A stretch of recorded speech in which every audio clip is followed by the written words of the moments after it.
hər vaxtınız xeyir olsun. Təəssüflənməyin feillərdən biri də məstərdir.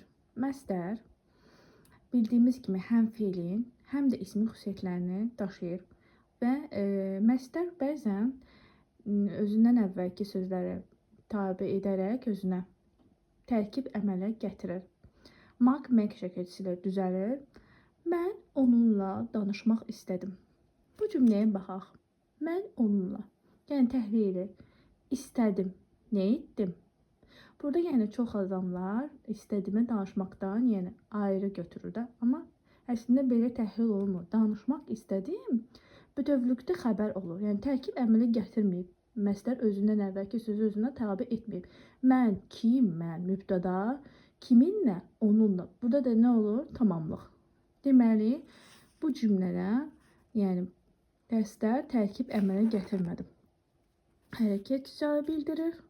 Yəni suala cavab verir. Quruluşda 3 olur. Təsdiq və inkarda olur.